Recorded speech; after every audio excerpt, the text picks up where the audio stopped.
Vamos agora para o bloco Você Pergunta e nós respondemos. Pastor Natanael, nosso ouvinte José faz uma pergunta: como se pode escapar da influência dos espíritos demoníacos? Bom, em primeiro lugar, Jesus citou Mateus 26:41, vigiai e orai para que não entreis em tentação.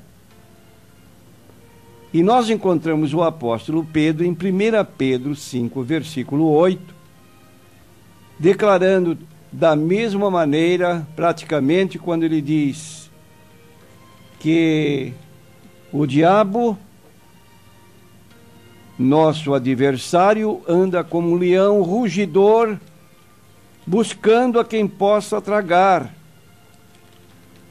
mas que devemos resistir e assim ser vencedores. Sede sóbrios, vigiai, porque o diabo, vosso adversário, anda em derredor, bramando como leão, buscando a quem possa tragar, ao qual resistir firmes da fé.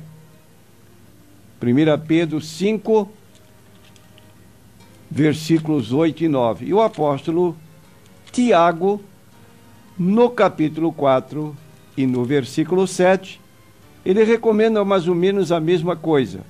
Sujeitai-vos, pois, a Deus, resisti ao diabo e ele fugirá de vós.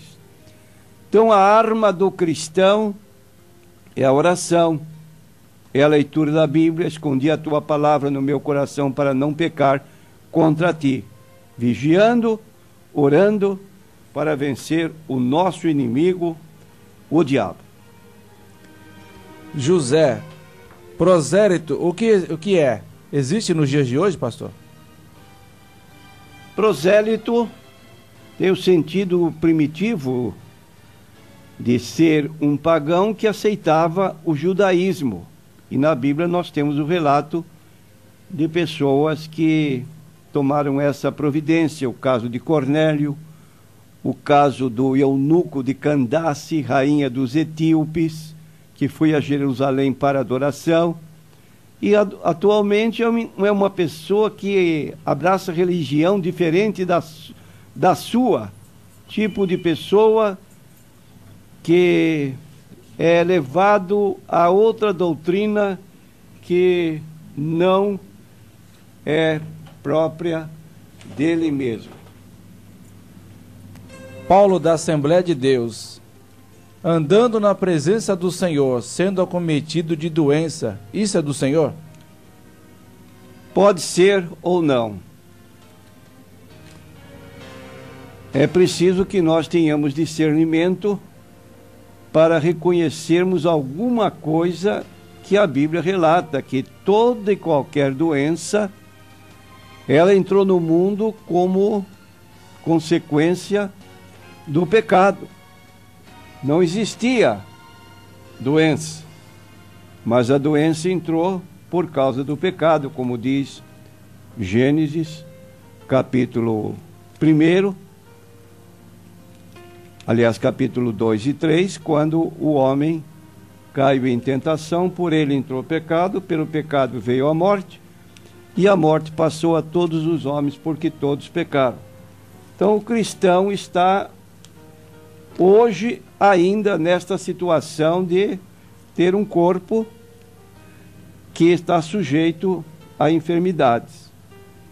Segundo lugar, sofrem os crentes pela mesma razão que os descrentes sofrem, consequência dos seus próprios atos. A Bíblia diz: tudo o que o homem semear, isso também se fará. Aplica-se a todos de modo geral. E o apóstolo Paulo, então, fala da criatura, do ser vivente, de todos os seres criados, que hoje gemem, esperando o dia quando serão libertados de todos os sofrimentos que ocorrem atualmente. Sabemos que toda a criação geme, está com dores de parto até agora. Não só ela, mas nós mesmos que temos as primícias do Espírito, também gememos em nós mesmos, esperando a adoção, a saber, a redenção do nosso corpo. Então, enquanto esperamos a redenção do nosso corpo, que é a ressurreição em corpo glorificado, nós todos estamos sujeitos a enfermidades, porque em esperança somos salvos. Ora, a esperança que se vê não é esperança, porque o que alguém vê, como esperará? Mas se esperamos o que não vemos, com paciência o esperamos. E então vai se dar o livramento daqueles que receberam a Cristo, que terão corpos glorificados.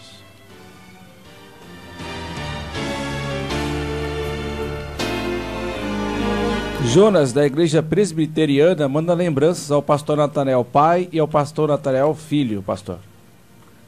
Muito obrigado pela lembrança.